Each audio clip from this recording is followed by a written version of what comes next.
live on Channels Television.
Happy Independence Day celebration, Nigerians.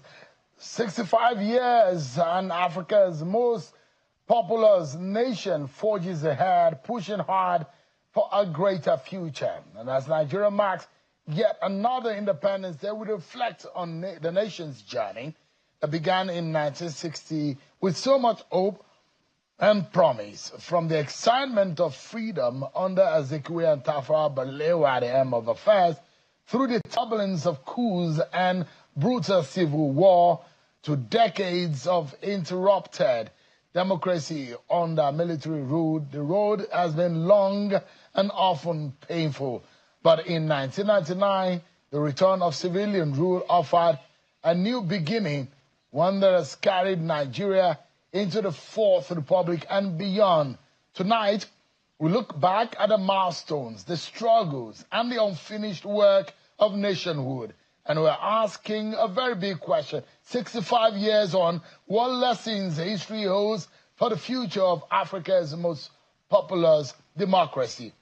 Tonight, Channels Television has taken it upon itself to design a conversation on the major issues the nation faces today, which is largely on the concept and the principles of its structure, and finding a system that best suits our purpose as a people. And so, we have eminent Nigerians who will be giving us insight on the way forward for our country. Welcome on board, everyone, and happy independence again one more time. First, let me take you on a quick flashback on the 65-year journey. Let's get on the board with me, everyone. First, we look at how the journey all started. October the 1st, 1960. The Union Jack was lowered. The green, white, green hoisted. Leaders like Nnamdi Azikiwe and Tafawa Balewa embodied the optimism of a new Nigeria with promises of unity and prosperity. But the fragile federation soon showed cracks. So by 1966, the military had seized power, plunging Nigeria into a bloody civil war that claimed over 1 million lives. What followed was a prolonged era of military rule, periods of reform, repression, and repeated coups, leaving deep scars on the national psyche. In 1979, democracy made a comeback under Shehu Shagari, but corruption and instability cut it short. Another wave of military rulers followed, from Buhari to Babangida, culminating into Abacha's reign with iron fist regime, until the tide finally turned with Abubakar's handover. And so it led us into the Fourth Republic. In 1999, it marked a new dawn as Olusegun Obasanjo, this time around in the Barbariga, not in the khaki, took office, ushering in Nigeria's Fourth Republic. Since then, transitions from Yar'Adua to Jonathan, Buhari, and now Bola Tinubu have shown resilience, but also exposed persistent fault lines of insecurity, inequality, and economic hardship. Now, 65 years on, Nigeria stands at a crossroads. the clamor for restructuring, the demand for good governance, and the urgent need for inclusive growth all define the struggle for nationhood. The question remains, can Nigeria turn its diversity into strength and deliver the promise of independence? That or those are the big questions we'll be asking tonight for us to chart a way forward for our country. So early this morning, Nigerians woke up to Independence Day presidential address delivered by President Bola Tinubu at 7 a.m. President Tinubu says, with economic reforms embarked on by his administration, the worst is now over. Let me allow you to listen to some of the portions of his early morning address. And the first one is on the Nigerian youth. He's asking them that if they try to fly, they will be given wings. Take a listen to President Bola Tinubu earlier today. You are the future and the greatest asset of this blessed country. You must continue to dream big, innovate, and conquer more territories in your various fields of science, technology, sport, and art and creative sector. Our administration, through policies and funding, will continue to give you wings to fly sky high. The president is very confident about the state of the economy under his over 2 years of reign as a president. And in the area of export and trade, the president thinks that the nation is on the right track. Nigeria has recorded a trade surplus for 5 consecutive quarters. We are now selling more to the world than we are buying, a fundamental shift that strengthens our currency and creates jobs at home. Nigeria's trade surplus increased by 44.3% in the second quarter of year 2025 to 7.46 trillion. That is $4.74 billion, the largest in about 3 years. Goods manufactured in Nigeria and exported jumped by 173%. Non-oil export as a component of our export trade now represents 48% compared to oil exports, which account for 52%. This signals that we are diversifying our economy and foreign exchange sources outside oil and gas. A confident Bola Tinubu today is also optimistic about the efforts of his government. He thinks that with a resilient effort that is being pushed, the efforts will begin to yield even more fruits. Measure of our sources will not be limited to economic statistics alone, but rather in the food on our family tables, the quality of education our children receive, the electricity in our homes, and the security in our communities. Let me assure you of administration's determination to ensure that the resources we have saved and the stability we have built are channeled into these critical areas. The president may have spent more time talking about independence and what it means to Nigeria. He spent less time in doing that. He spoke more about the activities of his government over the last 2 years or more. But tonight, our attention is not about the activities of this government, but about the essence and the significance of the 65-year journey. Let's now get some perspectives. In this special report, we take a closer look at the nation in search of a structure that best works for it.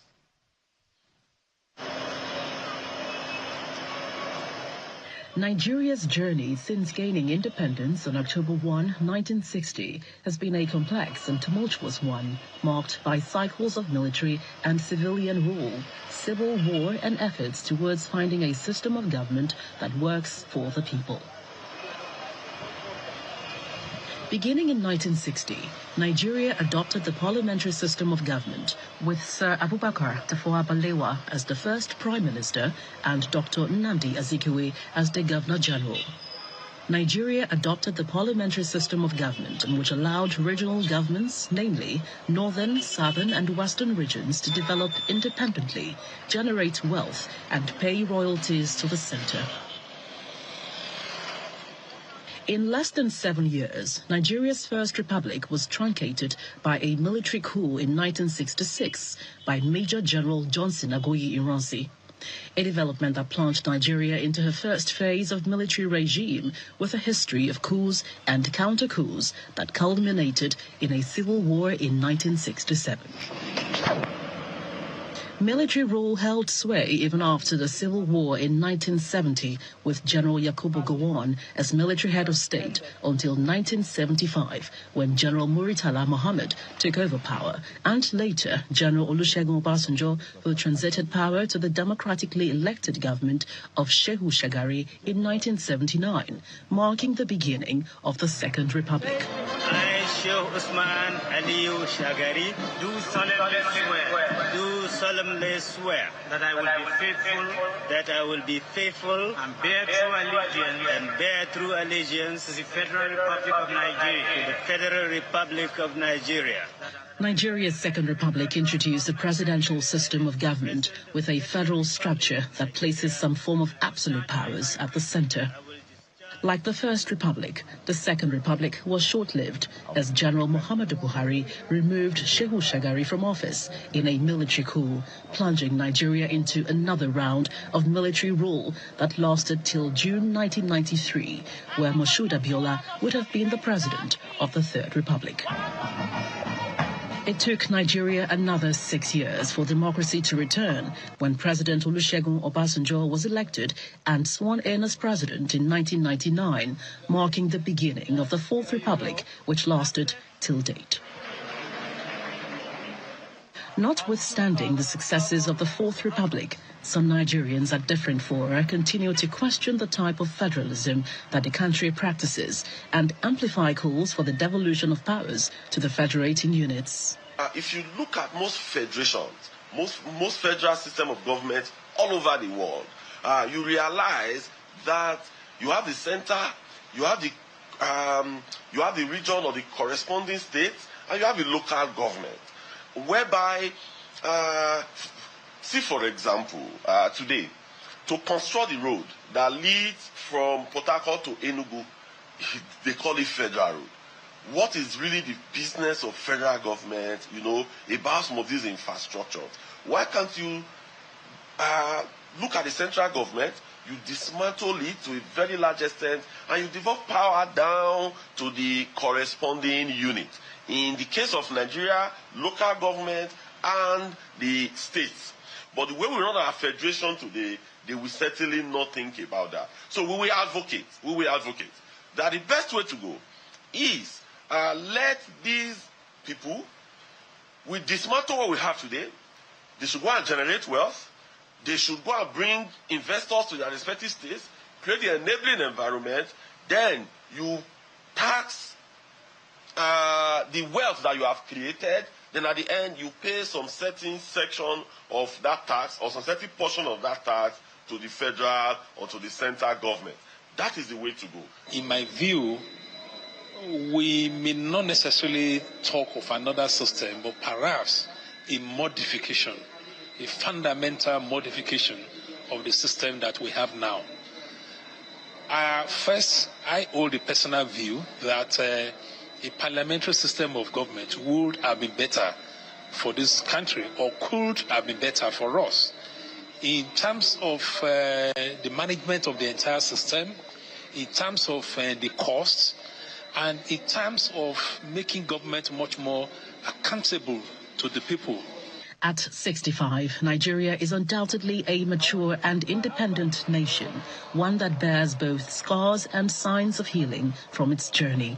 Over the decades, it has continued to search for a system of government that truly works for its people. All right, then. Thank you for that effort in putting together a brief pictures and videos to our past over the last 65 years or so. Let's get perspectives into all of these. And one thing that is important to know is that we all as a people need to take home a lesson. And I like to craft this conversation in such a way that we look at our nation, look at the problem, and look at for the solution. The government and the executive, the National Assembly, and we the people might be able to make an informed decision about the way forward for our people. And that's why we're very selective in the kind of guests that we have on the program tonight. So let me begin by with the conversation on what exactly is broken in the structure. Particularly when we're thinking about who to invite. One name came to mind, and it's one man that's particularly participated in the alteration of our Constitution almost from the very first one to the fifth alteration. He's worked with National Assembly members. He's done a lot of policy advisory and consultation. He knows where the problem is. He knows where the shoe pinches. He's in fact as old as a nation. He's Clement Nwankwo. He's a constitutional lawyer and executive director of Black. Thanks so much indeed for joining us tonight. Thank you, Sean. And happy Independence Day to you. I wish you the same, and I wish our viewers, Nigerians, a happy Independence Day, yes. Without beating around the bush, what is wrong with the structure of this country? 65-year-old, and it does look like that 65-year-old Nigerian has kwashiorkor, has a terrible growth problem, has a side problem, vision problem. But it didn't start like that. It was a child that has a lot of prospect. But 65 years later, what exactly is the problem with this country called Nigeria? It's not the structure. It's the people who are operating the structure. And if you look back to even pre-colonial times when the British were pulling out, politicians were operating within some framework that enabled them or made them to be accountable. I think over the years, that accountability has continued to break down, and the levels of impunity have risen.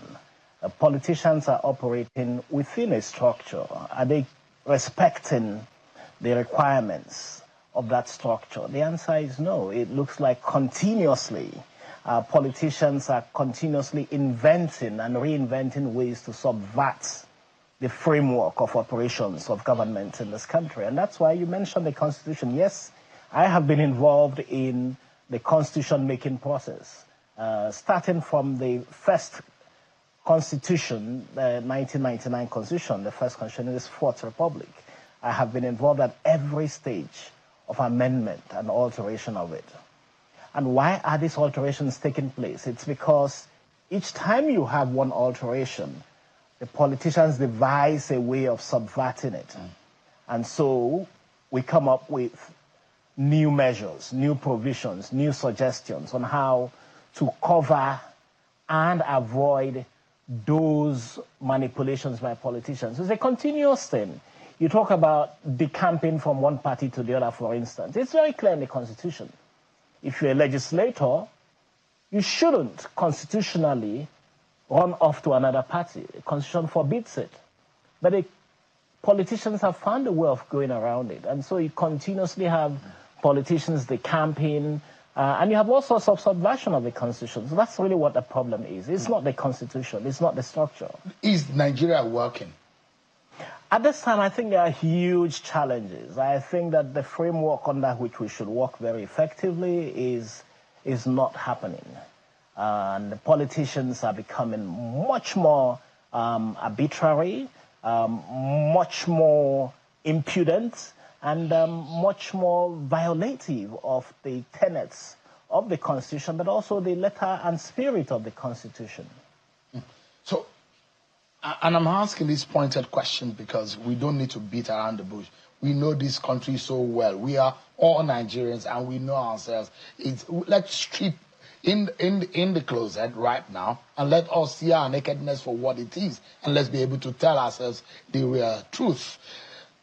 The most populous nation in Africa, and we are by independence older than some of the countries that have now overtaken us. So in fact, some of these countries, we helped them. We were very much responsible in the growth and in how some of these countries are flourishing. But here we are. We are a country that keeps repeating one class, failing one class, staying in one position over and over again. You said, on one hand, the people are the problem because it's not much of a structure. But why have we argued for restructuring? Oh, the kind of federalism. And that brings me first to, before I go to why you telling us why are people agitating for a change of structure, is the big question around whether or not we've attempted different style of governance under a democratic rule.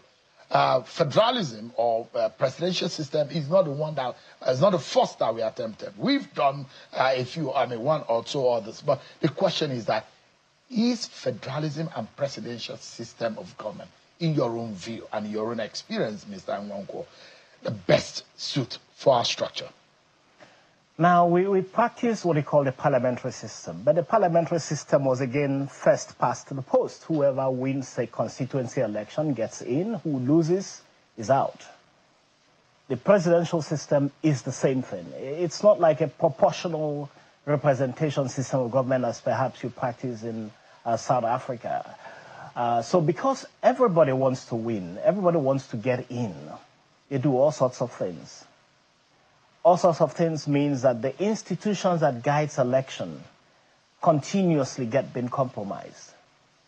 I started out as a lawyer who was told that the law is the last hope of the common person.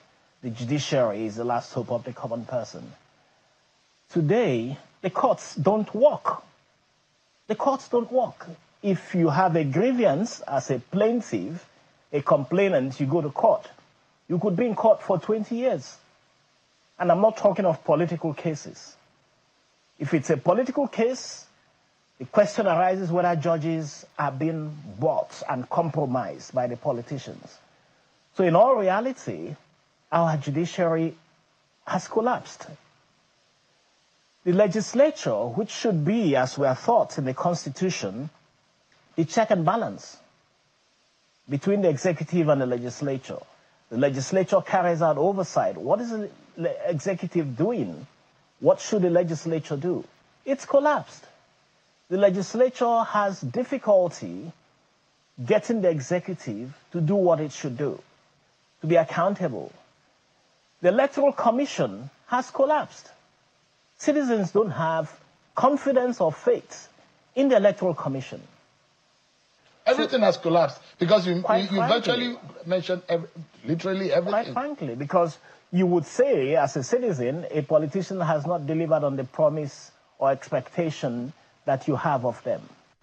Okay, I'll wait for him in the next elections. I'll wait for her in the next elections. And then the next election comes. What happens? You go to vote. You look at the result that is announced. It has nothing to do with the way the votes happened. I'm a student of political science, and I imagine the principle, and a student of law too, so I imagine what we are, it looks like we are a confused state right now in terms of the system of government we want to practice, because we cannot succeed or flourish if we are not very certain about what we want and how we want it.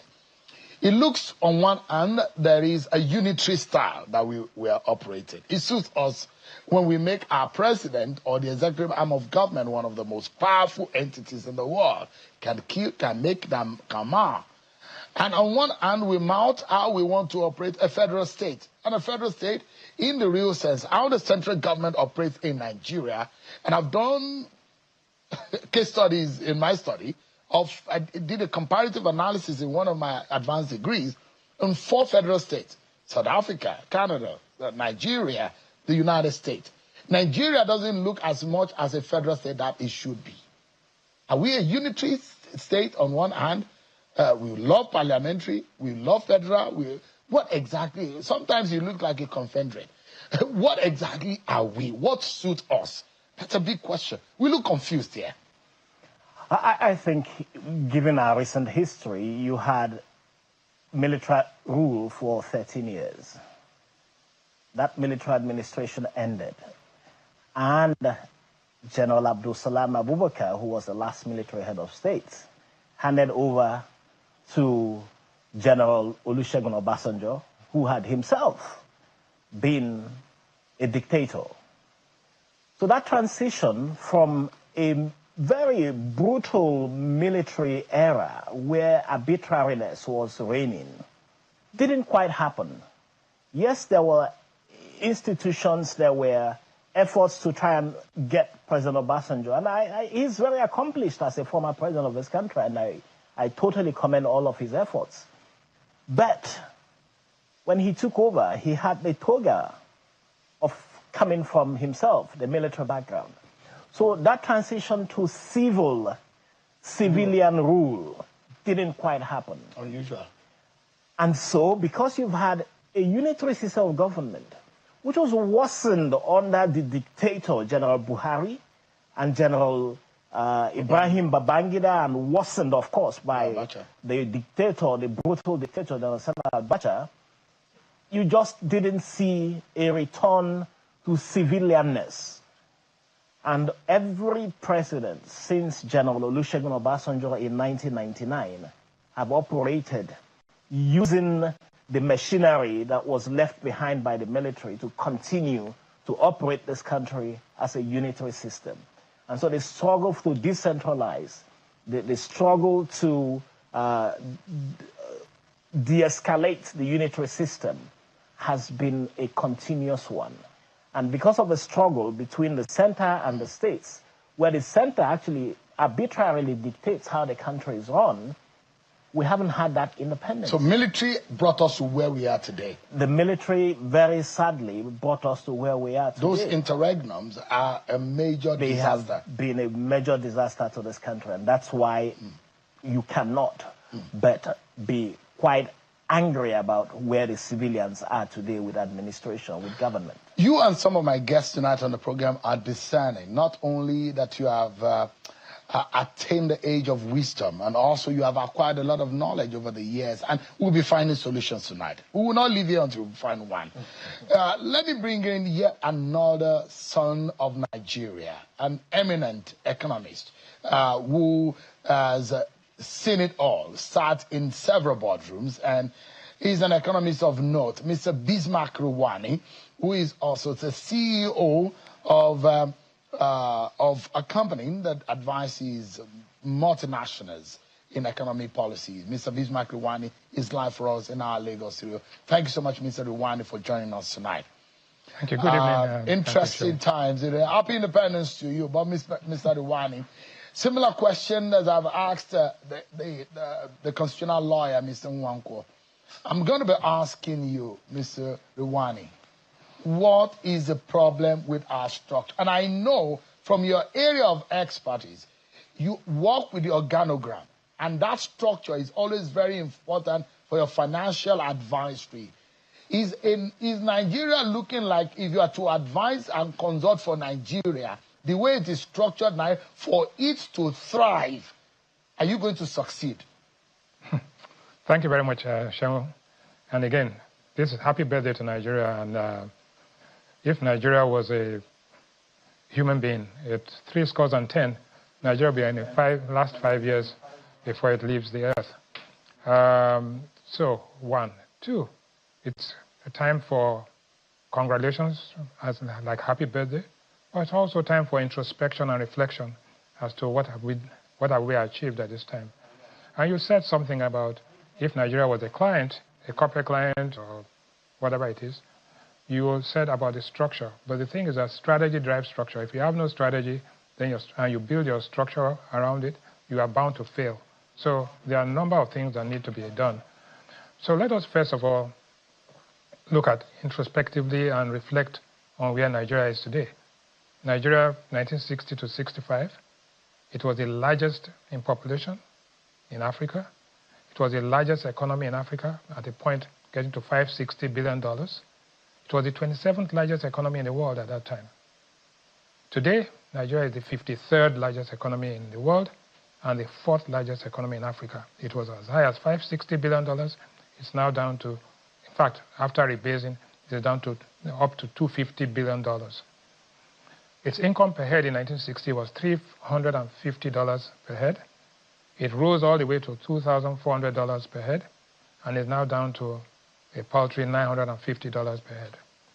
Life expectancy at the beginning of this journey was 35 years. Today it's 56 years.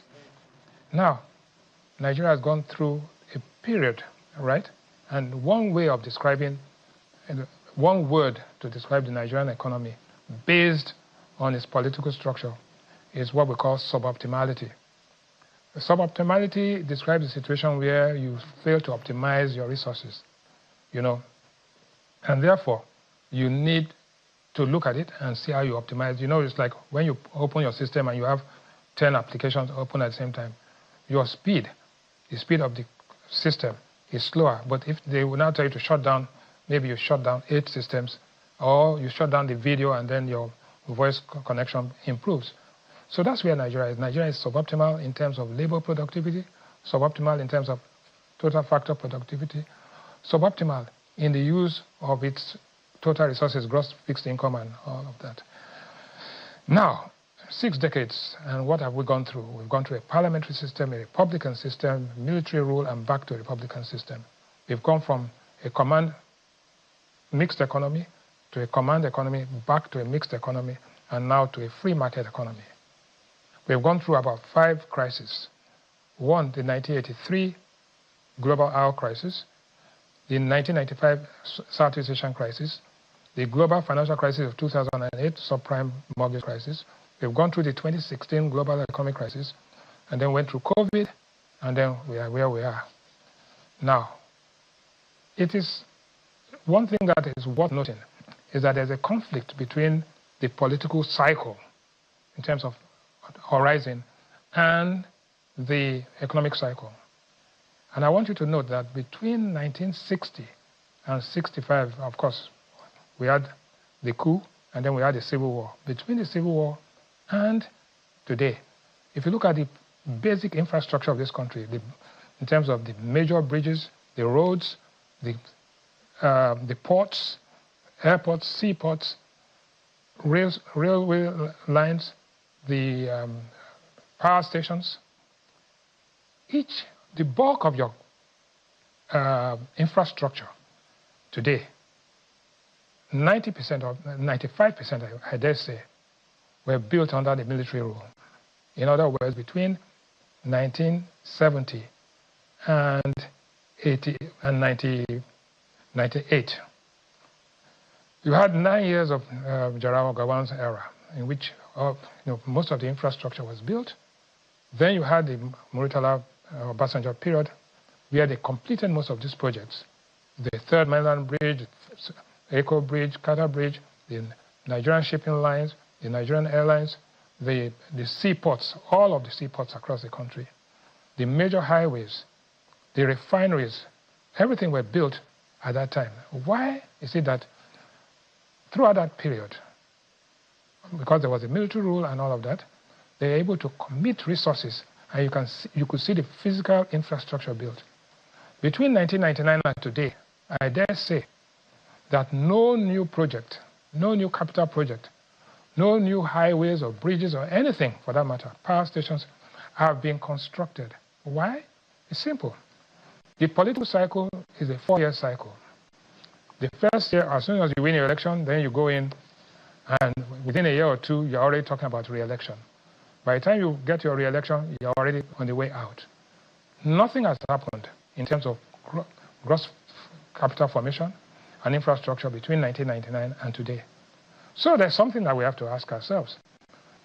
Is this political structure is it supportive, or is it consistent with our economic objectives? If not, then the reason why you're having this suboptimality is very clear. So you have to redefine how you are going to do it so that you can now begin to utilize the resources much more efficiently and optimize them as we go along. That's my first answer to your question. It's a good time for us to take a breather, but when we come back, more on insight on the structure of our state. Eminent Nigerians are joining me tonight to chart a way forward for our dear country. It's 65 years. The birthday cake might be our focus of cutting it, but then don't let us cut our own tongue in our own mouth in the process, because we need to find a structure that suits our purpose. We'll be right back after this break, everyone.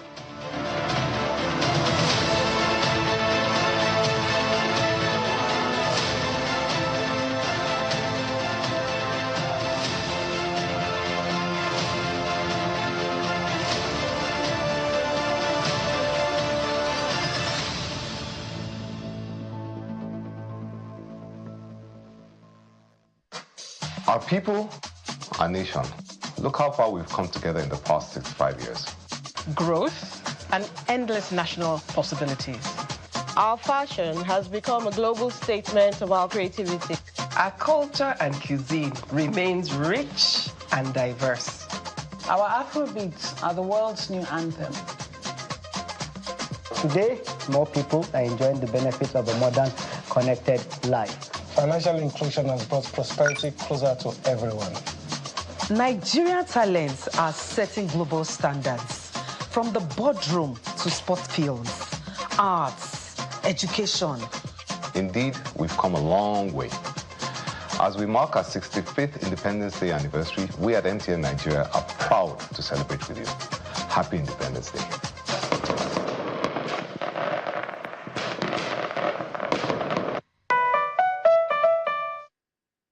Bauchi, where opportunity meets potential, the new frontier for investment in Nigeria's northeast. With over 4.2 million hectares of fertile land, rich solid minerals and petroleum deposits, iconic tourism assets, and a youthful skilled workforce, Bauchi is ready to power agriculture, industry, energy, and trade. Join leaders and investors at the Bauchi State Investment and Economic Summit 1.0, October 8th to 9th, 2025, at the International Conference Center, Bauchi. The world converges here. Bauchi is open for business.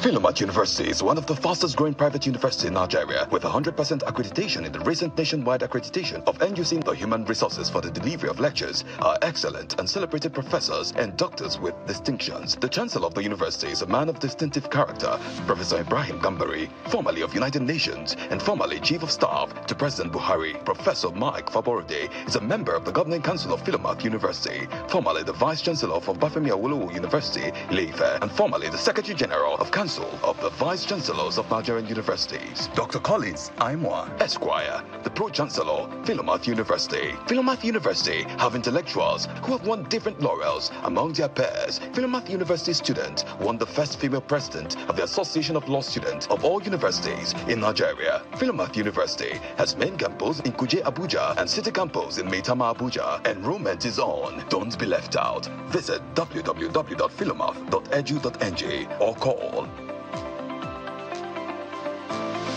Lagos is more than a city. It is energy, it is culture, it is the possibility that makes this Lagos different from others. On this lagoon, from the 3rd to the 5th of October, the world's first all-electric powerboat championship, the E1 Series, comes to Africa and no other place but Lagos. The E1 Lagos GP is more than a race. It is a celebration of innovation, sustainability, and the spirit of our people. It is Lagos tourism at full. Join us as Lagos makes it. This is Lagos. This is the E1 Lagos GP. When you tell malaria is gone. What is wrong with my husband? Ma, he was very sick. This is the lab result.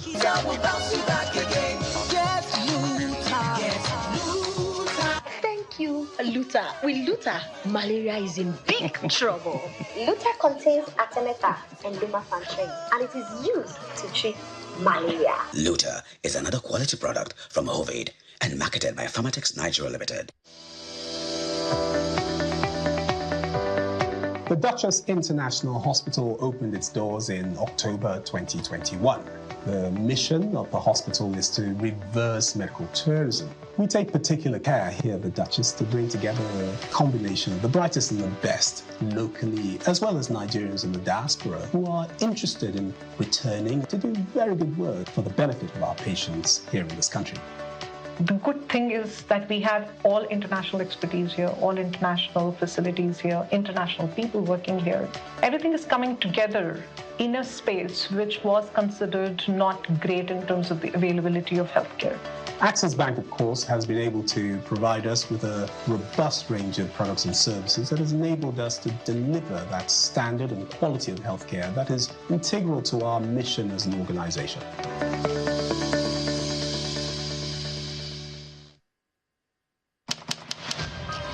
In a democracy, elections are the people's voice. But that voice is only as strong as the umpire that guards it. Electoral integrity may still feel like a luxury, distant and elusive, but we can right this wrong. How? Through a credible independent National Electoral Commission, INEC, led by individuals whose character commands the trust of the people.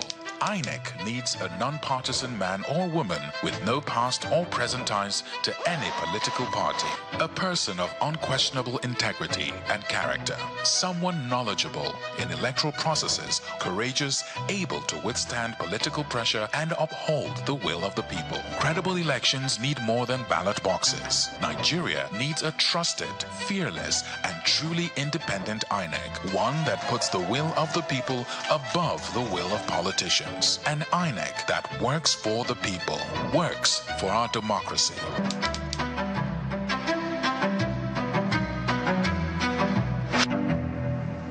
Every great future begins with a spark, a moment of vision, a step toward purpose. At Thomas Adewume University, we lead the way, shaping minds, inspiring progress. From medicine to media, engineering to entrepreneurship, we push boundaries and shape the future. Our Bachelor of Medicine, Bachelor of Surgery program, MBBS, stands at the forefront, training compassionate, world-class doctors ready to heal and lead. At TAU, learning extends far beyond the classroom.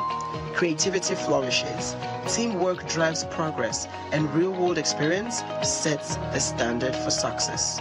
We are more than a university. We are a launchpad for innovation, healing, and transformation. This is Thomas Adewume University, Okwirisi, Kwara State, where your purpose meets possibility. This is to inform the public that the federal government will carry out mass vaccination campaign to protect children across the country from deadly diseases. Measles rubella vaccine for children 9 months to 14 years. Childhood vaccines for children 0 to 23 months. Polio vaccine for children 0 to 59 months. HPV for girls 9 years, plus protection from malaria and neglected tropical diseases. Phase 1, starting in October in northern states and Oyo. Phase 2 begins January to February 2026 in the southern states. After the campaign, routine vaccination continues in all health facilities. Vaccines are safe, effective, and paid for by the government. Don't wait. Visit your nearest health facility or vaccination site. Leave no child behind. Crisis that we have found ourselves. But it does look like, in terms of infrastructure, the military did a better job than the civilians.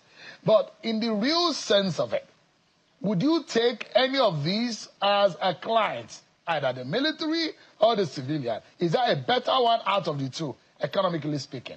No, it's not a binary choice. The honest truth is that the country was evolving and continues to evolve. It's a country in transition. So, yes, whether you liked it or not, because they had a military rule, there was no clear mandate except after the next coup. So they had longer period to do things. So they could plan and say, okay, here's a 5-year development plan, here's a 7-year project, and you know, as you lay the foundation stone, you're going to get it through. But I'm saying the structure we have today, this political cycle is not consistent and compatible with long-term development goals. Therefore, it now begs the question as to you must now begin to encourage domestic and international investors to fill that gap which the government used to do in terms of infrastructure. You have to have the private-public partnership. You have to have all sorts of things. It doesn't mean that this is defective. It only means that you have to modify it to ensure you achieve your goals. And that goal drives the strategy. And what have we achieved? In the 5 crises that I discussed earlier on, have we learned our lessons? Yes, we learned our lessons. In 1979, we had a shortfall in funding, and we went to the euro-dollar market to raise money. In 1983, we had a recession. We were able to go and refinance some of our debt. The Southeast Asian crisis, we're not part of it because we're not integrated with the rest of the world. The subprime crisis in 2008, each of these crises that we have gone through, Nigeria has come out less impacted negatively than many other countries. But have we learned our lessons in terms of how to prevent these things from coming, how to be proactive, how to strategically position ourselves? That is where you have to have an alignment between your political cycle, your political goals and strategy, and your economic and market strategy. That is where we are, and I think the discussions that we're having today goes back on, I said at the beginning, introspection, reflection, and therefore we're asking ourselves, what do we tweak? What do we amend so that we don't fall short all of the time? If not, we've spent 26 years now, and we have not much to show for it in terms of gross capital formation, in terms of infrastructure projects, but we have things to show for it in terms of running a country, in making sure that we are able to, wade through the various crises. But there's a lot more work to be done, I think, so that we don't get into the foolery of self-idolation and praising ourselves, when in fact we should be actually tasking ourselves to do better than we are doing right now. So I'm asking another question here, which has to do with how we have conducted ourselves as a people, economy-wise. There was a time that these different regions were thriving. Yes. On their own. You could identify the northern region of the country for what it stood for in terms of agriculture, and is popularly referred to as the textile headquarters of Nigeria, where you say the granite pyramids were towering above the tallest building that you can identify. You could go to the southern part of Nigeria, where rubber and cocoa were the mainstay of our economy. You could go on and on until the oil boom. Now, a lot has to do with how we manage our resources, and perhaps how our constitution, our laws, has constrained us into how we go about our affairs in our production. We suddenly left production and started consuming. Yeah, we started looking, and we are not satisfied with whatever we make locally. We are always looking for what we can import. Where did we get it wrong? And what exactly do you think was a major problem? Simply put, the structure of your economy changed because oil was contributing so much more. Your dependency on international finance, and that is the dollarization of the economy, everything depended on oil. So when you had a situation from when the price of oil was $2 a barrel by 1974, when they had the Yom Kippur War, and it was quadrupled from $2 to $8 a barrel. Nigeria was unquoted of saying that Nigeria's problem is not how much money we had, but how to spend it efficiently. That was a statement that was alluded to a former head of state. But underlying that was that change, what some people call the oil boom, turned oil curse, and then the aftermath of it. So it takes time to go through that cycle where, and in all of this, please note that we had a massive population. We're 63 million, in fact, 60 million or so in 1963. Now we are 213 million. So we made more babies than we require. Our output, our contribution to global GDP was flatlining, while our consumption was actually, we're taking more from the world than we're putting in. So it needed a reset. And that's where we are right now. We are trying to reset and say, okay, the past is gone and gone forever. There's nothing we can do about that. But how do we now make restructure the economy? I don't want to use restructure in a political sense. And take away those structural rigidities, take away the crony capitalism and the pricing of the economy, which created is a broad range of subsidies, over 10 or 15 subsidies, state-owned enterprises. So we are now going back to say, okay, wipe out all of these things and reset the economy so that everything is driven mostly by market forces. And where the government's revenue increases, government is using that money to create a social safety net and have a welfare state and a mixed economy. That is where we are.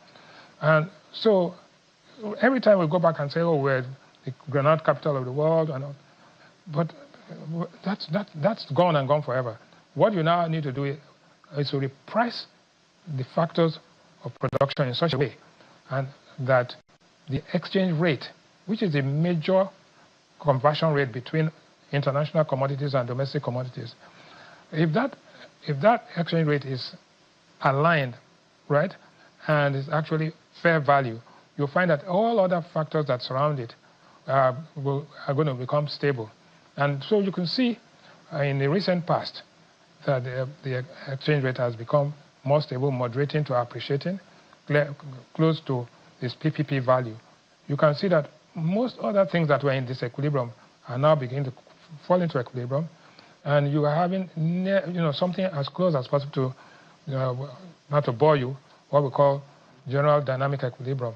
When you're in that state, the amount of volatility of prices and factors will not be as wild as you have. Then people can now invest and plan and jointly with the government and the people of Nigeria begin to start a new economy. Right now, we are just trying to restart some failed engines, as it were. A quick one, Mr. Rewanin. Quick one.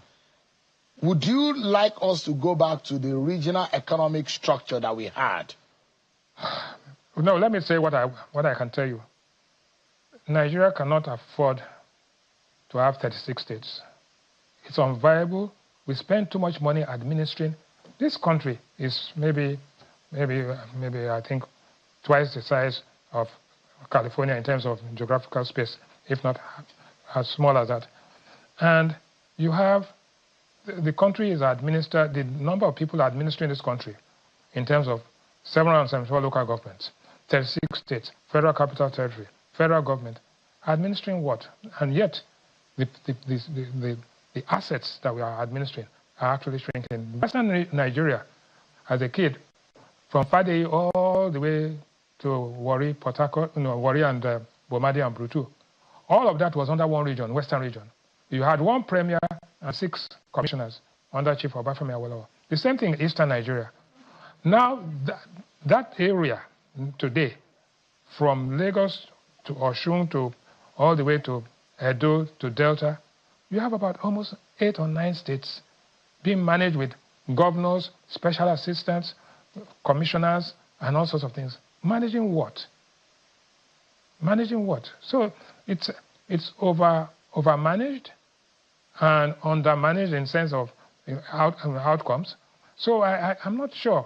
You need to have a rethink to restructure whether you are going to go back to what you call geopolitical zones, regions, but it definitely a situation of 36 states in this country is not viable, and it's only a question of time before we run into the block wall. A very good point where I would like Mr. Nwankwo to now, give us his closing thoughts on this. You heard what Mr. Rewanin did. So if you as an administrator or as a CEO says this is how you want to run this company, but your financial advisor is telling you if you do it, you'll be in trouble. Let's listen to the wisdom of the financial expert who is saying that it is not economical for us to run this nation in the manner in which we have it. We don't have the money. We cannot do it. But you are the constitutional lawyer. Mr. Wanko, what do we do? I'm not just a constitutional lawyer. I also participate in the economy from the services sector. And been involved in some aspect of the economy. I very much totally agree with what Bismarck Rwane is saying. But even extending it further in terms of the country being overmanaged. Now, we just came out from a situation where manufacturers were complaining about a customs surcharge of 4%. We have a situation where, and this is something that Nigerians perhaps can't interpret very well, but when we look at laws that are made, why would you make a law that says the customs service should keep a certain percentage of the income it generates? So what happens then is that Nigerians, manufacturers, partakers in the economy, are victims, I use that word very strongly, are victims of these MDAs and agencies of government. So arbitrariness comes in. Customs wakes up, says there, it gets 3% of whatever it collects. So it unleashes itself on citizens. NIMASA, virtually every agency of government. Why would an economy run with those types of charges? These taxes are not collected by government. They are collected by consultants. We just saw we have seen what is going on. The police have said if you have tinted glass, you would pay a certain amount of money. You would go to a portal and pay. Of government officials, over-bloated, excessiveness. Citizens. So what structure do you think works in that sense? We can manage? I think that this system will work if you have a president who decides that he wants to govern for Nigeria and Nigerians. A decisive leadership. A decisive leadership. Because the point is, you come into government, you look for your friends, family members, ethnic group, you fill them up into positions, and they seem to have the mandate to go out and make as much money out of citizens as possible. So what you do see is that you have an economy that is actually not functioning. So for a lot of people, if you have capital, you wouldn't go into manufacturing, you wouldn't go into production. You will find a way of making money on that capital rather than go through the hard task of establishing manufacturing. Dealing with electricity, dealing with insecurity, dealing with a government that doesn't work. And regulatory bottlenecks. Exactly. The regulatory system and the regulatory agencies don't exist to help you. They exist to stifle your economic activities. And that's the problem of the country. Clement Wanko, thank you so much for coming on tonight. I appreciate your thought and your insight tonight. I appreciate indeed. And our very good friend, Mr. Bismarck Rwane, always a pleasure having you. Your insight, wisdom, and perspectives are very, very much appreciated. Thank you so much. We're going to break, everyone, but when we come back, we are not done. We're opening yet another chapter in this conversation, find a solution to the structure of our nation. We'll be right back, everyone.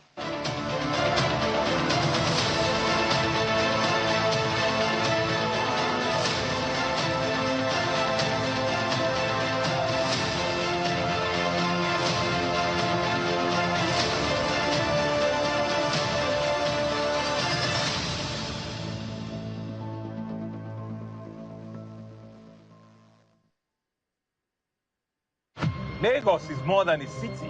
It is energy, it is culture, it is the possibility that makes this Lagos different from others. On this lagoon, from the 3rd to the 5th of October, the world's first all-electric powerboat championship, the E1 series, comes to Africa and no other place but Lagos. The E1 Lagos GP is more than a race. It is a celebration of innovation, sustainability, and the spirit of our people. It is Lagos tourism and food. Join us as Lagos makes it. This is Lagos. This is the E1 Lagos Progress. Progress no dey happen just like that. It dey come from support when you need help. Mommy, I got the school fees. You too much. Na money point o. Money point, thank you. Customer, na transfer abi? Confirm. Bro, na transfer. Na money point, Oga. Oh, na confirm. Progress na peace of mind when you know say payment go land at Sure Banker.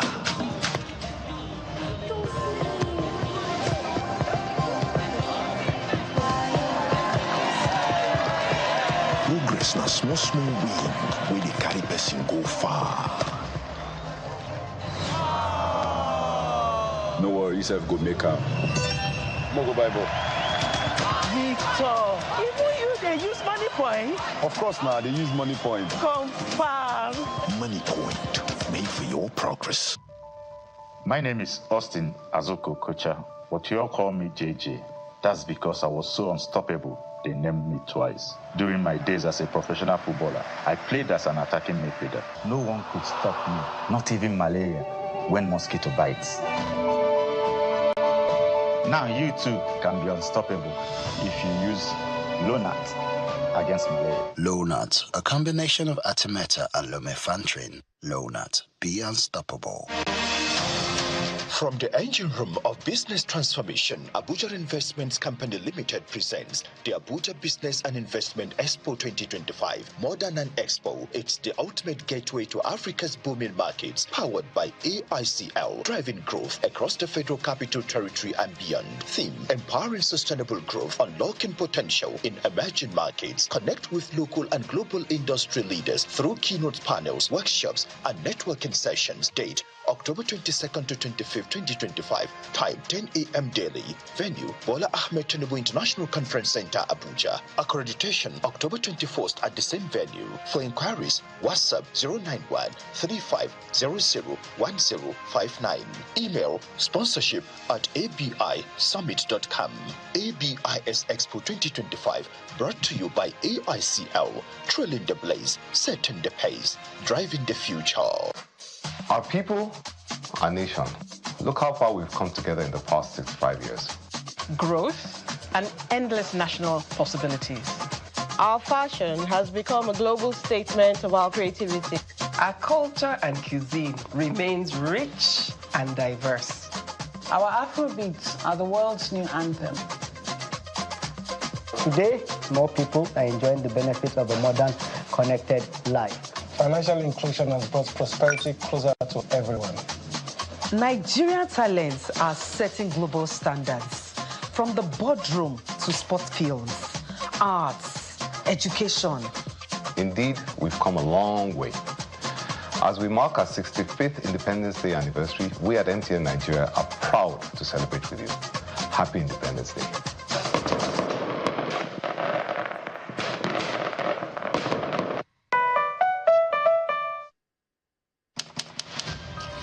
In a democracy, elections are the people's voice. But that voice is only as strong as the umpire that guards it. Electoral integrity may still feel like a luxury, distant and elusive, but we can right this wrong. How? Through a credible independent National Electoral Commission, INEC, led by individuals whose character commands the trust of the people. INEC needs a non-partisan man or woman with no past or present ties to any political party. A person of unquestionable integrity and character. Someone knowledgeable in electoral processes, courageous, able to withstand political pressure and uphold the will of the people. Credible elections need more than ballot boxes. Nigeria needs a trusted, fearless, and truly independent INEC. One that puts the will of the people above the will of politicians. An INEC that works for the people, works for our democracy.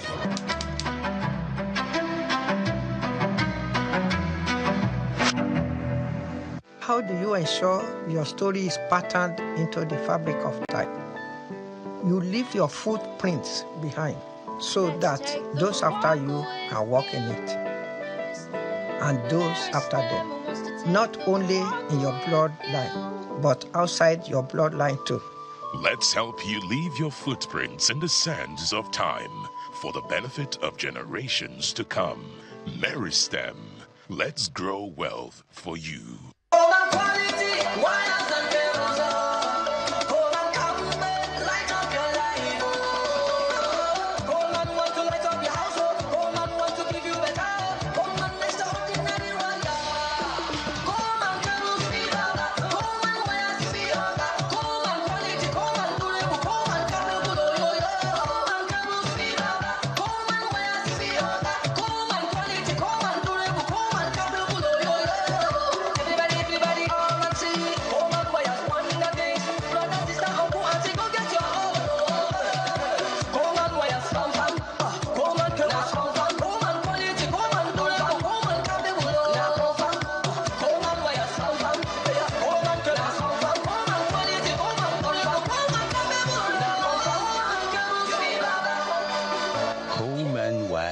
cable. Great quality, now with the new look. Our end-of-year sales is on. Doors are more than entryways, they are guardians. At Swiss Street Doors, we don't just build doors, we make grand entrances. From the timeless elegance to the unmatched strength of our historical doors, our pivot security doors, our exclusive doors, and our Irish galvanized steel doors, to the water resistance of our internal doors, don't miss your chance to save big. Come and enjoy our 50% combo discount offer now. Swiss Street Doors, your door, your pride.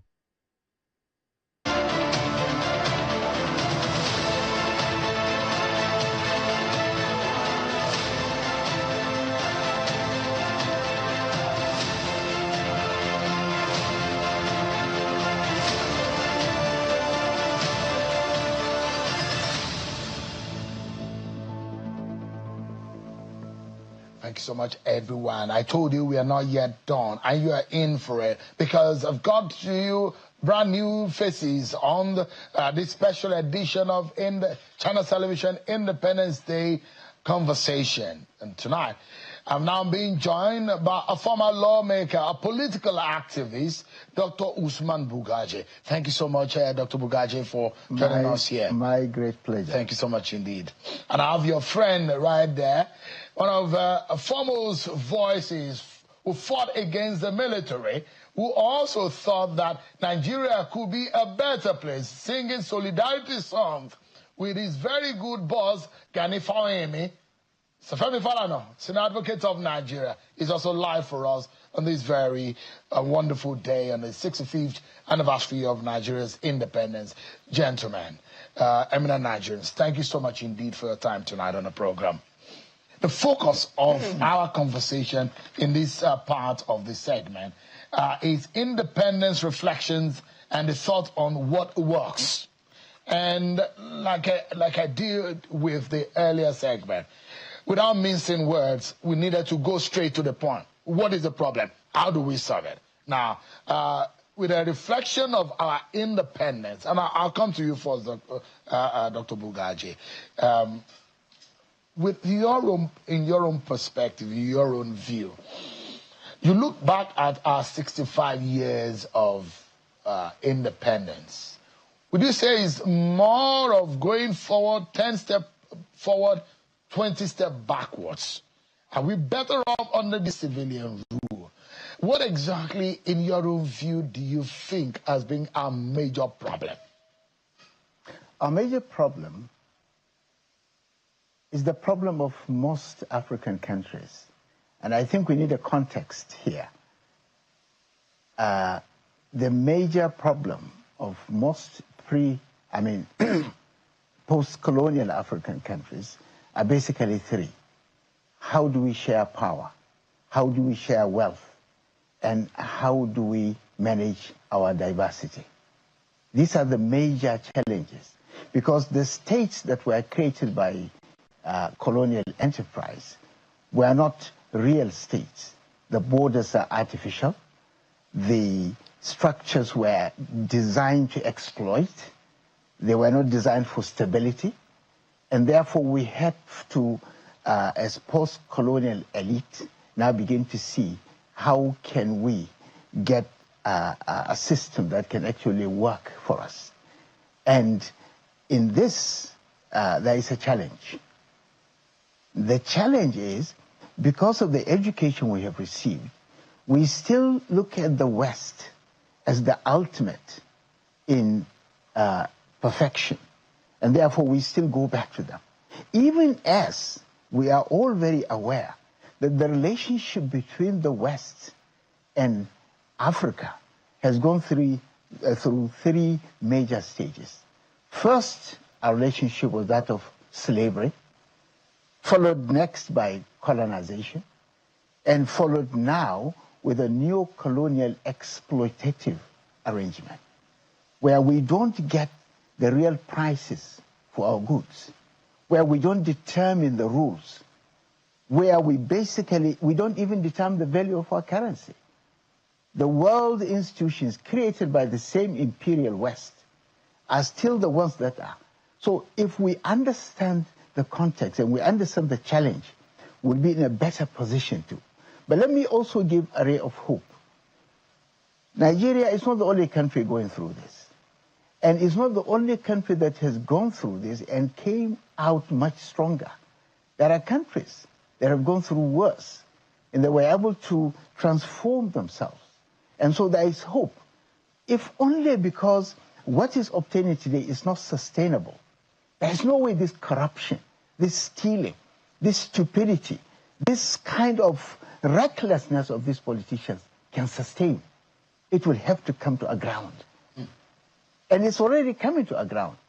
The budget for 2025 has not yet been implemented. We are already thinking of the 2026 budget. You can see how the whole country is running aground in the hands of some of the most incompetent people.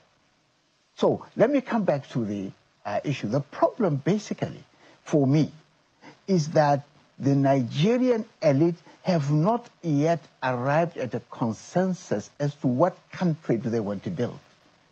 I'm taking this point from countries like Singapore, from countries like even Malaysia. India tried. Yeah. Yeah. I mean, there is a consensus as to, as a country, so this is where we want to be in the next 10 years. So we need the likes years. of you, elite consensus, a community of eminent Nigerians to come together to say, this is where we need to go. Precisely. 10 years, 20 years, 30 years, 100 years down the line. In doing so, Sheun, we have to also look at the projections. We are not just going to do it in the dark. We have to look at the projections. Riwane was given an idea of population. I'm not sure he has looked at the projections of the United Nations. In the next 5 years, this country is estimated to be 300 million.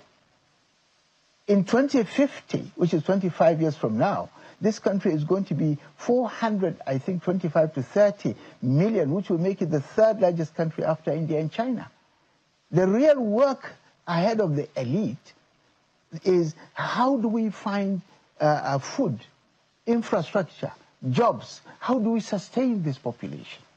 Now the point is, if we as elite have not yet come together to even have a consensus, this is how this politics will continue to divide us, will continue to impoverish the nation until the nation comes to a ground. So there and it's so difficult. Yeah, some people need to sit down, structure, craft the way we need to. We don't need a constitutional amendment to come as citizens to decide. So a political leadership needs to take that decision. And make it a policy. I don't trust the kind of government we have. Anytime there is a national conference, it is an agenda of the government in power. I would rather civil society, experts, academics, community leaders, religious leaders come together and say, hey, wait a minute, we have a country which we want to build. And this is where we want this country to go. And we will use metrics. We're not going to just say, okay, we want to improve agriculture. No. We look at the deficit. In 2023, we have 30 million metric tons of deficit in grains alone. Right. So how do we make sure that in the next 5 years we have bridged that? What is our yield? The yield for tomatoes, for example, is 5 to 6 metric tons per hectare. The average, the African average is 20. How do we even get to that African average?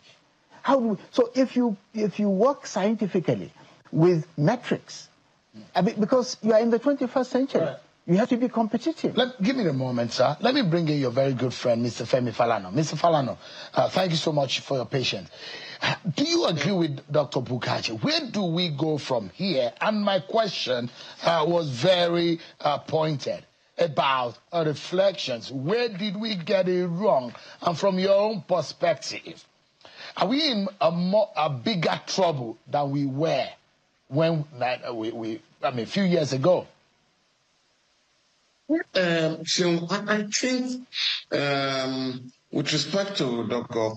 Pugari, I think we may need to go back a bit to pre-independence, between 1951 and 1959, when you have what you might call the first indigenous rule in the country. the politicians at the time, not to the First Republic, even the Second Republic, the political parties that were set up were likely ideological. They knew what they wanted and they were competing among themselves. Political parties then were not simply vehicles for acquiring power. They were acquiring power with responsibilities. By 1960, what the British colonial regime handed over to Nigeria was what you might call flag independence. The colonial structure was left largely intact. But then, the first set of politicians really made the best use of it before the system collapsed. Came for those who romanticize the parliamentary system of government. Why did you run to problems in 1966? It was alleged that the regions were too powerful. And so in 1975, when the late Murtala Mohammed, or the Murtala Mohammed regime, Murtala Mohammed Obasanjo regime, all members of the political, in other words, the military wing and the civilian wing of the Nigerian ruling class agreed that we have to decide the parliamentary system.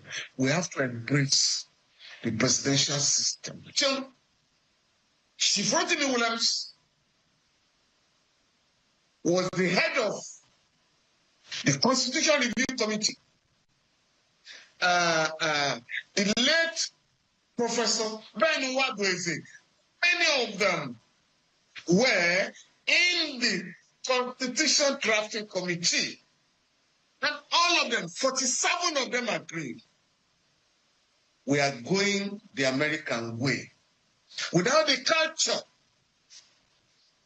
the political culture of America, without the discipline of the political class in America, however, two people in the TDC, the late Dr. Bahasman and Dr. Olusegun Oshoba, the historian, not the journalist. The two of them wrote a minority report. What you are to bring to the country cannot work. And there was a mix of the parliamentary system and the presidential system. And there's no way you can concentrate powers in the hands of the ruling party. The ruling party must share power with the other constituencies. And that was what my learned colleague said earlier, Clem Nwanko, about proportional representation of let winner takes all. That is part of the problem of this forum.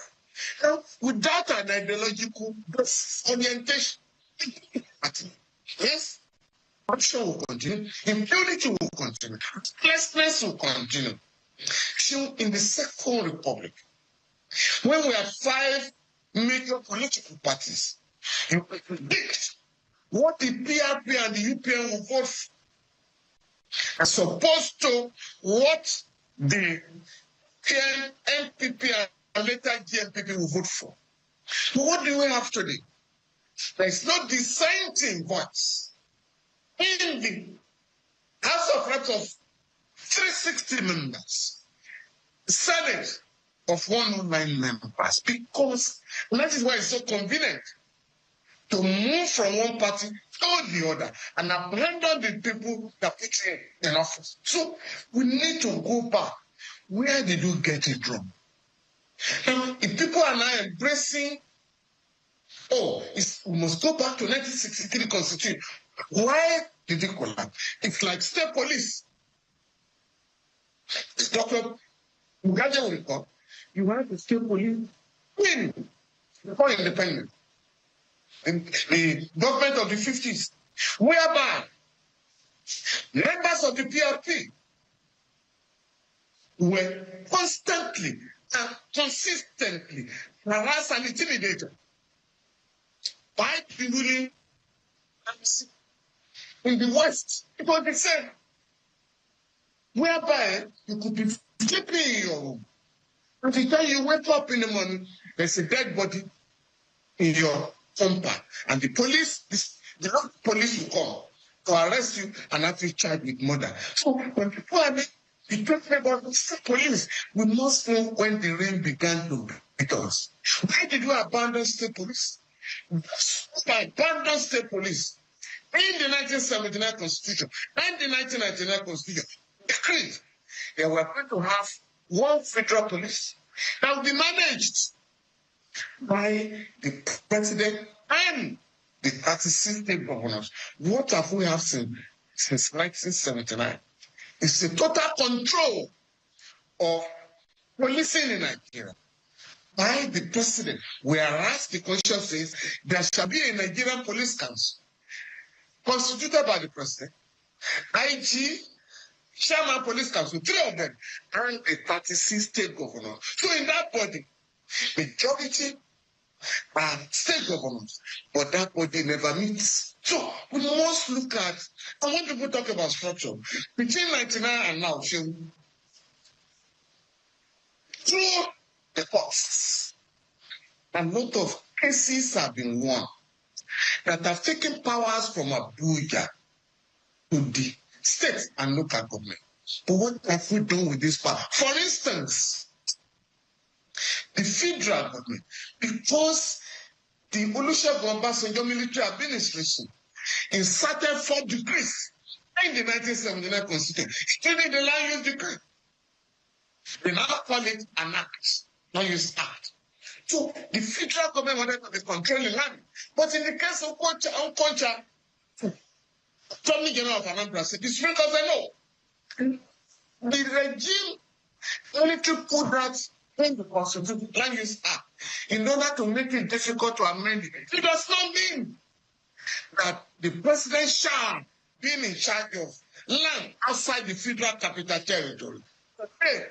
So next to oil, for many states, it is the rents gathered from land that constitute substantial part of, what you might call IGR. Secondly, before then, Babangida enacted, the military president, General Babangida, enacted a decree in 1992 that took over the control of development in the country. If you wanted to approve your plan to build a house, you will have to go to the federal secretariat in every state.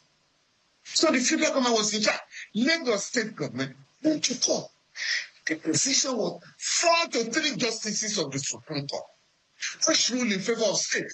But apart from Abuja, the president cannot approve, through the minister of the FCT, cannot approve any building, cannot get involved in development control in any part of the country. And then my name can recite no less than 10 cases where powers have been taken from Abuja and given to the state. What has happened today? Those powers have turned some governors into emperors. So we must... Mr. Falano, let me put you on the spot. Let me put you on the spot. Yeah. And I know this might be a bit difficult because it may never happen. But, let's assume this happened in our dreams. If you have one singular power to be able to put this country in the right shape, in the right mode for it to function well, because this is one of the most group of people that could be most prosperous in this world. No natural disaster. All year round, there are crops that we can plant and harvest. We have every state and every region of the country have its own natural resources, so we can thrive. But yet, why are we lagging? Why are we not productive? Where are we not reaching our potential 65 years later? So, Mr. Falano, if you have one singular power to mold Nigeria in the shape you want, in the ilk that you like, what would you mold? What would you do? How would you mold it? Again, as rickety as the 1999 Constitution is, it says in Section 224, every political party, the aims and objects of every political party shall align with Chapter 2 of the Constitution. That is the area where we are talking of what you might call national governments. Governments in which all Nigerians will have a sense of belonging. Section 14.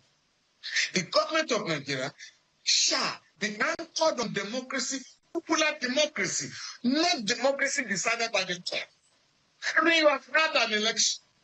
The results announced by INEC are tentative until the courts, 3 people, 3 judges, 5 or 7 of them announce the winners of election.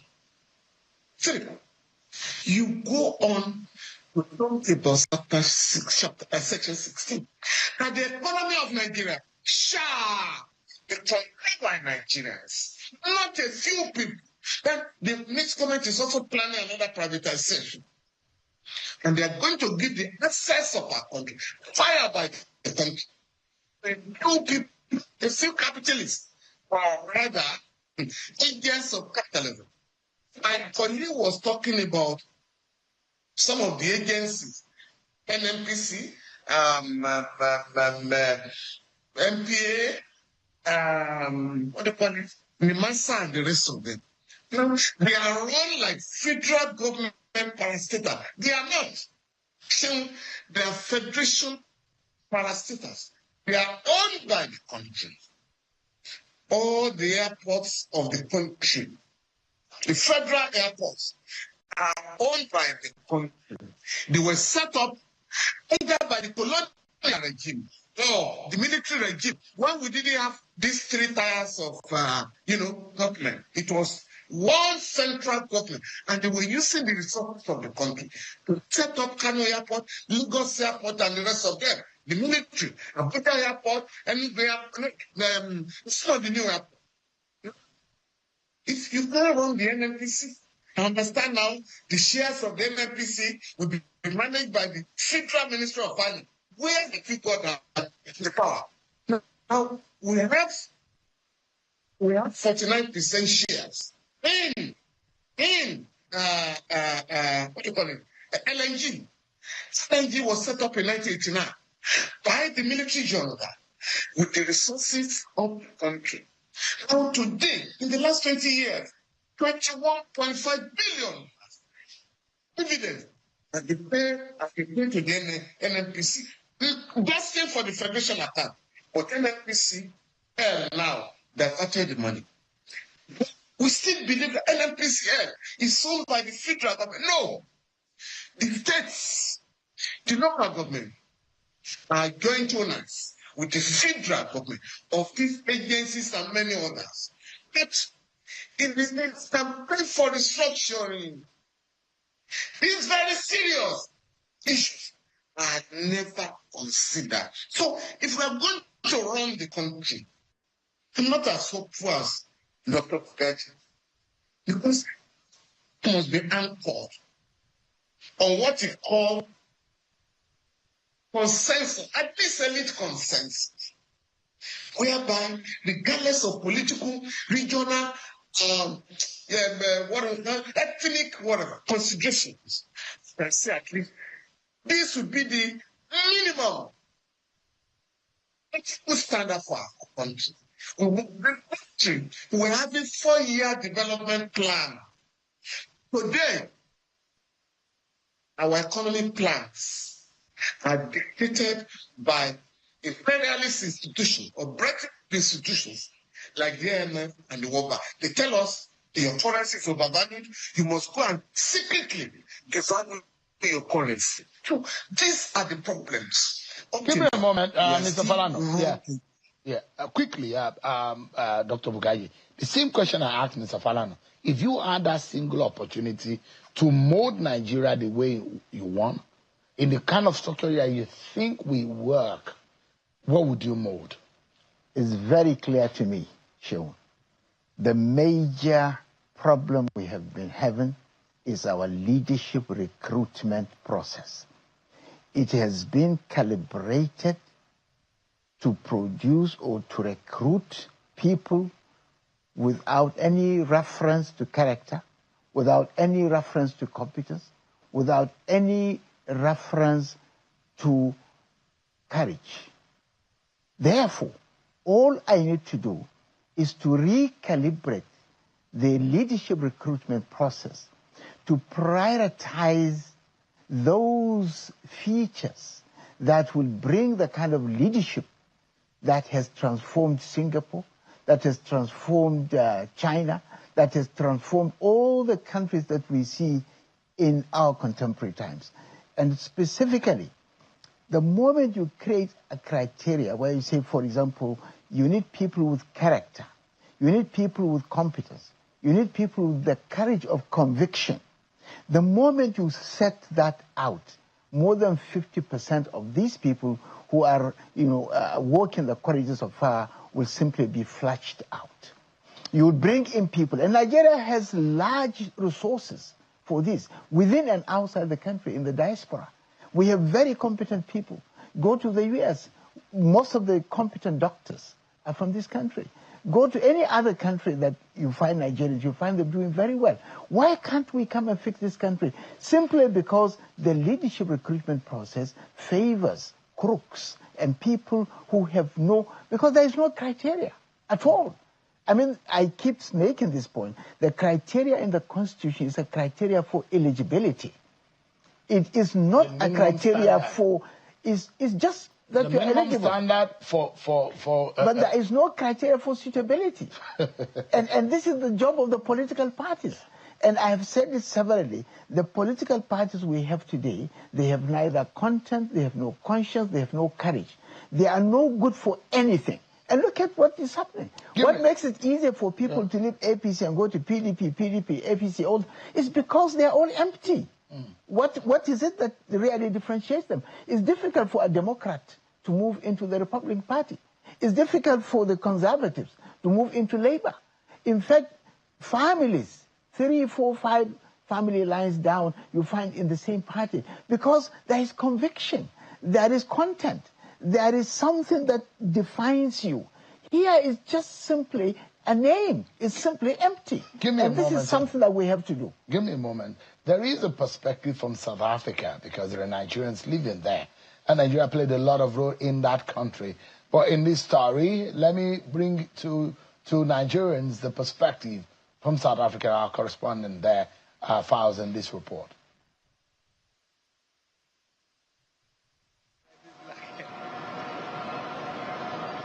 Nigeria is a country of over 200 million people, diverse in culture, language, and religion. The idea of federalism is meant to reflect that diversity, but many argue that in practice, Nigeria's system is far from truly federal. At independence in 1960, all existing regions had real autonomy. They controlled their resources and contributed taxes to the center. That arrangement encouraged competition and growth. However, years of military rule changed everything. Power was then centralized and states became dependent on the federal purse. The 1999 Constitution further entrenched federal dominance. From oil revenues to security, the federal government holds the key. And for some Nigerians, that's the root of the problem. As citizens, we can shift our focus to states. I think the military era of centralization have pushed us to focus more at the center, the federal government. So the limited accountability and limited sense of responsibility, and I'm saying this in quotes and I'm using them cautiously, that we even have from federal government is because citizens are focusing at the center. But we have abandoned the state. The amendment of the Constitution is the way to go to strengthen our local government system. In the Niger Delta, where Nigeria derives its oil wealth, calls for resource control have been consistently loud, particularly with the 13% derivation principle given as compensation to all rich states for resource extraction. After 1966, it was 1%, 3%, all kinds of 0% to 1% to 3%, now 11%. Then from there to 13%. Now 13% derivation. And some people think it is too much. We think that is not fair because at the time when we were producing other things, it was a different regime. We've never said that we should take it all. We said this is one federation, let's share, but let there be fairness. When they share now, after states collect, they come to local governments. Bayelsa gets 8%, Kano gets 44 units. How fair is that? So that vitiates fundamentally. Beyond resources, insecurity has fueled another demand for state police. Some believe it will allow states to secure their people more effectively than a centralized force. Insecurity in the southeast, the southwest, the northwest, northeast are different, and you must bring about solution that tackles it. And in bringing about solutions using data, but also taking trends from the state, from the region, and having regional cooperative between different states that shares borders. So I believe that this would help to decentralize power.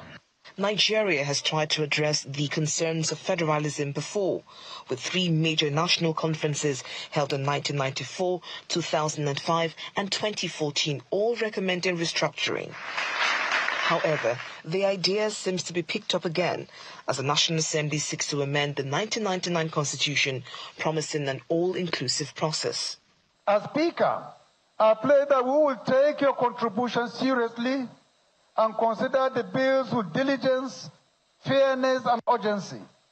We will engage the state assemblies respectfully and transparently to secure their concurrence. For many Nigerians, true federalism is not just a political debate. It's about fairness, accountability, and the chance to unlock the country's full potential. However, until reforms move from rhetoric to reality, Nigeria's pursuit of true federalism remains an unfinished business.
and cable.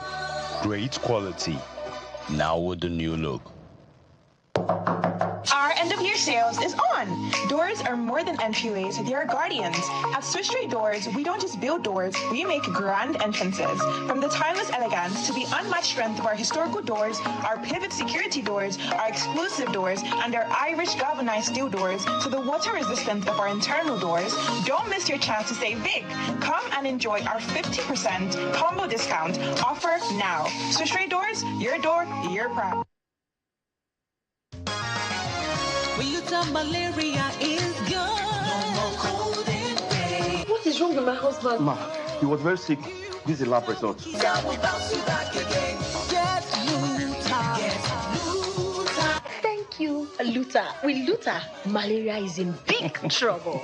Luther contains artemether and lumefantrine, and it is used to treat malaria. Luther is another quality product from Ovid and marketed by Pharmatex Nigeria Limited. On the 1st of October 1960, the British flag was lowered and Nigeria's flag hoisted. The electrifying atmosphere signaled the takeoff as an independent nation. Today, we pay tribute to our courageous and patriotic freedom fighters who rose above ethnicity, religion, political and tribal sentiments to break the shackles of colonialism in Nigeria. As we celebrate our 65th independence anniversary, we appreciate the effort of our former leaders while commending His Excellency President Bola Ahmed Tinubu GCFR for sustaining Nigeria's unity and for ensuring a consistent progress in all facets of our economy. While they see our over 250 ethnic groups, the Road Transport Employers Association of Nigeria see one indivisible entity because our strength is in our diversity. Congratulations, Nigeria. This message is powered by Dr. Musa Muhammad, National President, Retian. Uproad Super! Federalism iron and candy, good for your body, Wake up, feel strong, feel free with Ferrobin. Iron for you and me. Healthy body, healthy mind. Ferrobin's the one that's always on your side. Ferrobin iron and folic acid. No more loss. Very affordable and accessible. Child-friendly syrup. Feel your best every single day. Ferrobin's the way. Ferrobin is a product of Feedsin Healthcare PLC. Available in pharmacies nationwide. Mom's Pride seasoning cubes now available in Kayamia flavor. A perfect blend of ingredients like garlic, ginger, onion, cloves, and many more.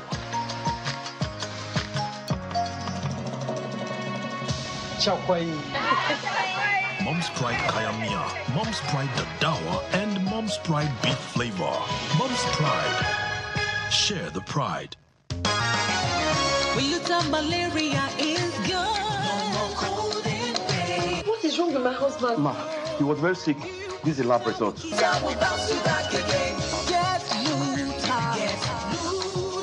Thank you, Luther. With Luther, malaria is in big trouble.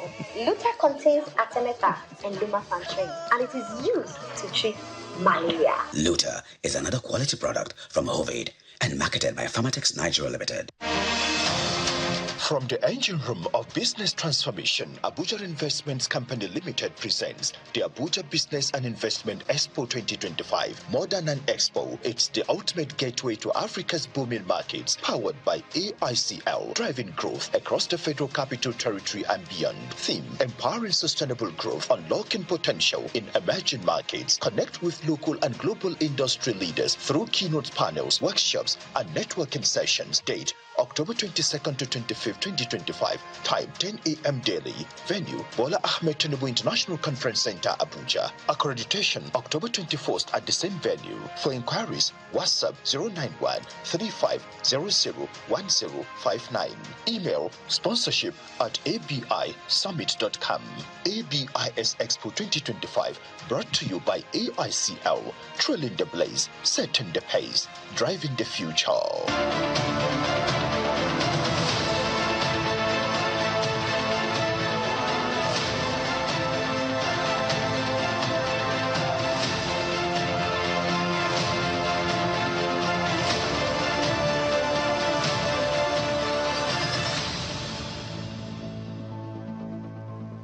Thank you so much, everyone. Dr. Usman Bukaje and Mr. Femi Falana, eminent Nigerians, and giving their thoughts about our structure and the way forward.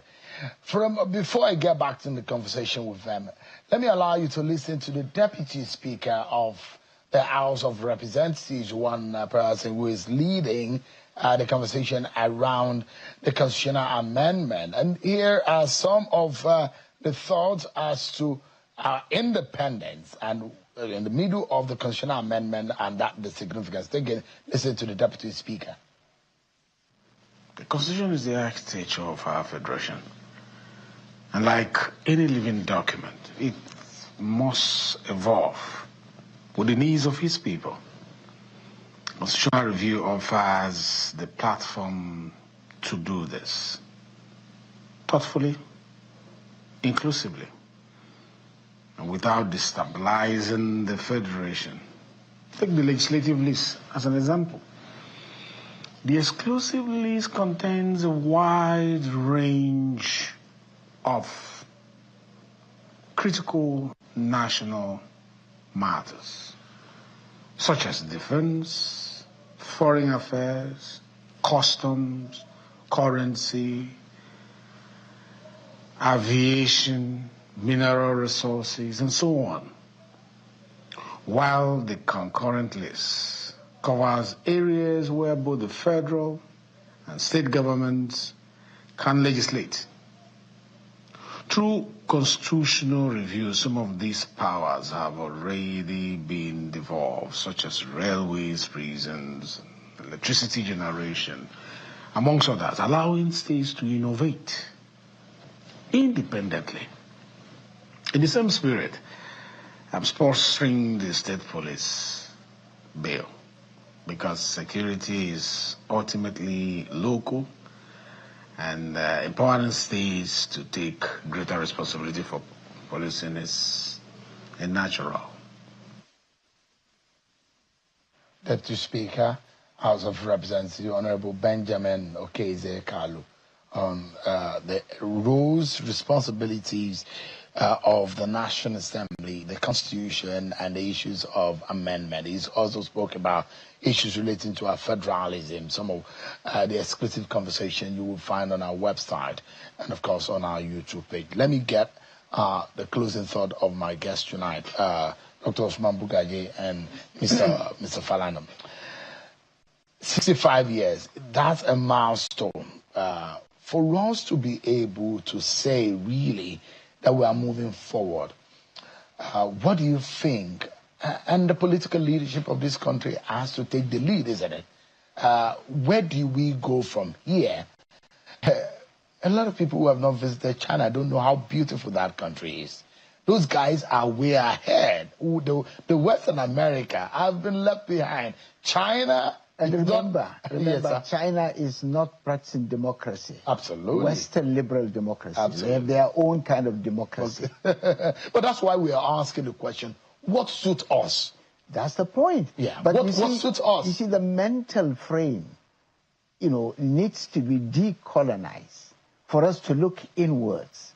Because we have in African history, a recent African history, where politics, the size of Western Europe, have been run for a whole century with a very effective administrative machinery.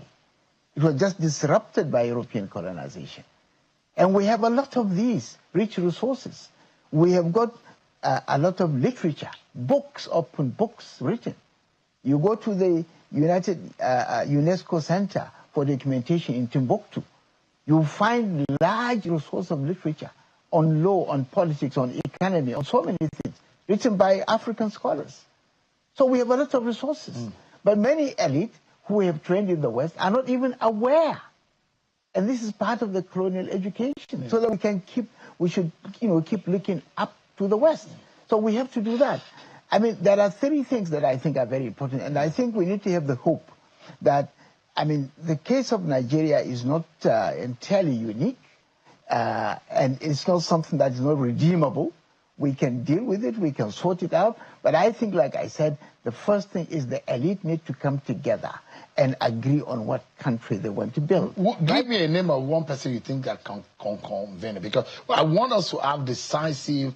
We don't have to have one convener. We can have a group of conveners. Even the people we have brought today, Femi is there, listening, Clement Nwanko, Riwani. Yourself. I'm prepared to be part of it. Yeah. There are quite a number of people. Let's start the elite consensus already. Mr. Falana, Mr. Falana, the charge, your challenge is on you guys, and the reason why we have invited you because we know that you are one of the brightest stars and one of the brains that we have in the country. This is one thing.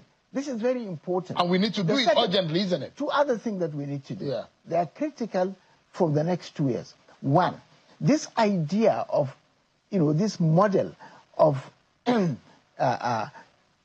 find one person and getting a deputy for him and raise the resources for him to become the president of this country. We have done that more than 3 times, 4 times, 5. It has failed. I don't want us to repeat failure. We need to insist that and you don't need to amend any constitution, maybe the party constitution. We need to have a collegiate leadership. Anybody who wants to run as the president for this country must create a collegiate leadership. He must get from every zone in this country 2 or 3 most competent Nigerians. Because the task ahead of us is not politics, it's fixing this country. And therefore we need these competent people. So that when you go to campaign, you are going to show us what team do you have. And there must be an arrangement that will commit you to working with this team. Nobody stops you from having your own personal secretary, personal whatever. But look, when it comes to fixing this country, you have to draw from those that are known to be competent. So we need to change the model, and we can do it for this 2027 election.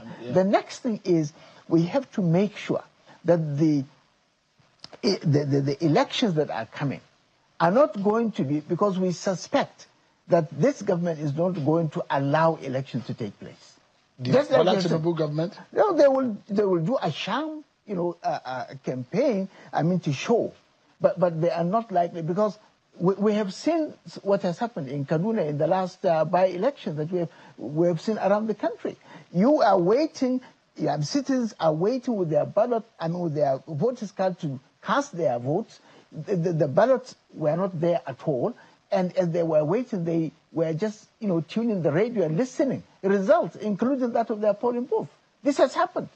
So the point is, we have to be prepared as a nation.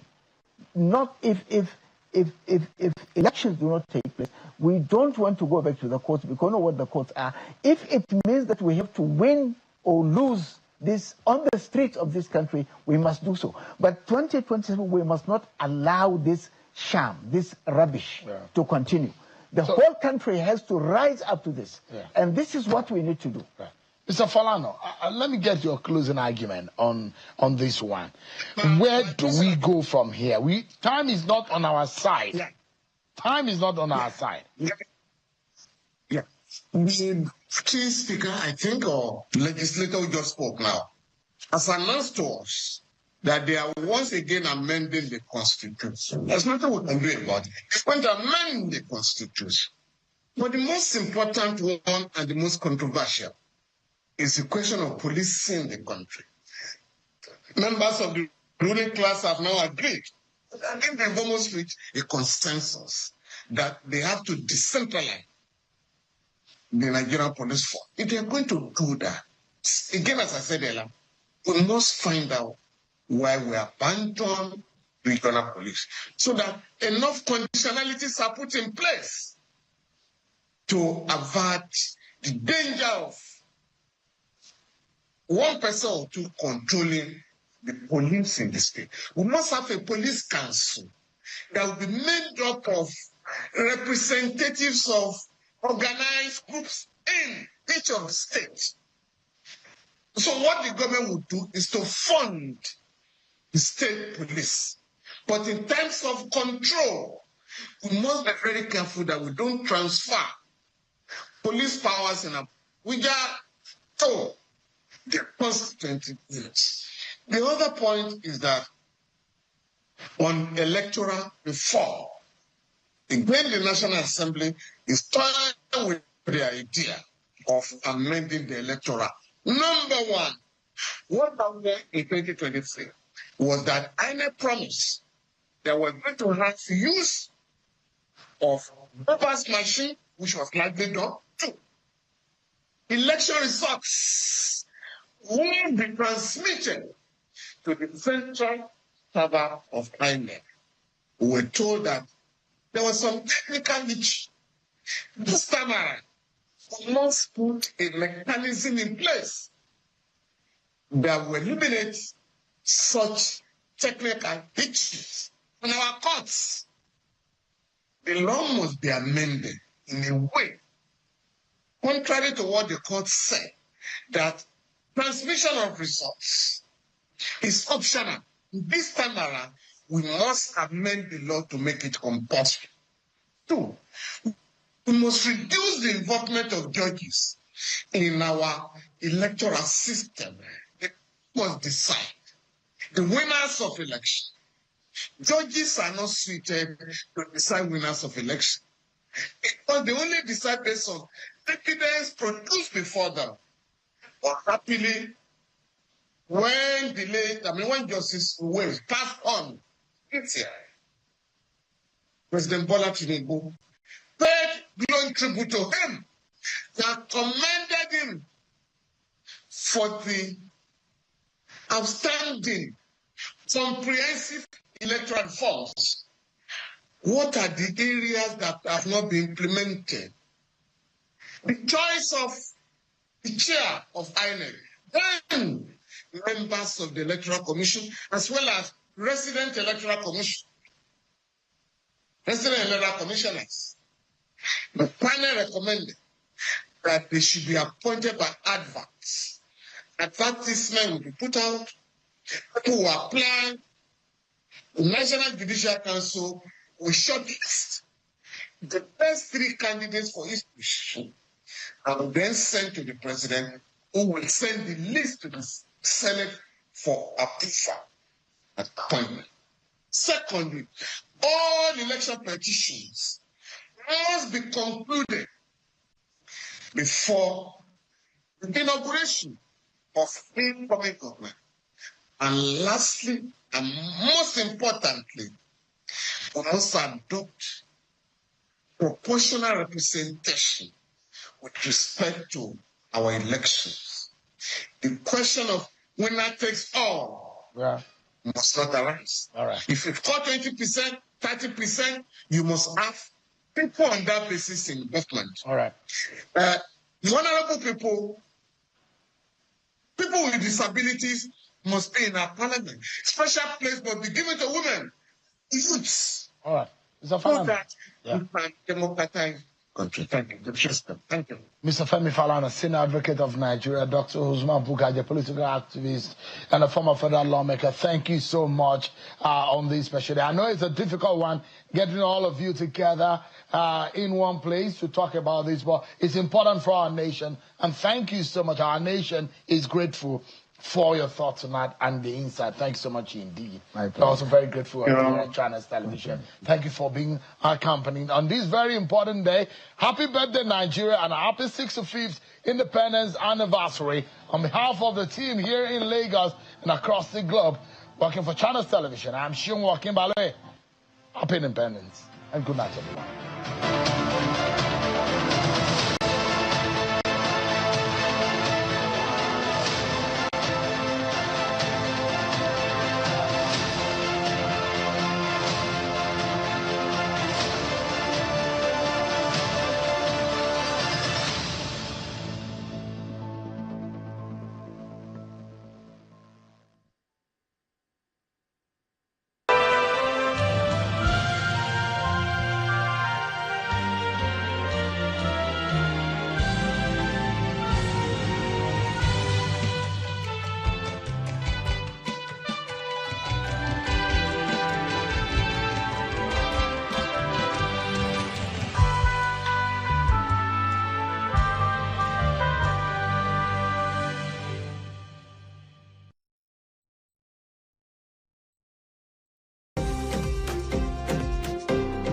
Hello and welcome. This is Gist Nigeria. Coming up, neglected population. 30 million Nigerians living with disability are locked out of constitutionally guaranteed rights despite landmark law protecting them. Also, purposeful art. Filmmaker blends Nigerian and Indian cultures, advocates for rights of biracial people. Plus, daring to be different. Nigerian family with 1 in a million genetic condition turns stigma into strength. And I am Engineer Dr. Ayanini Johnson. Check me out. The computer engineer strengthens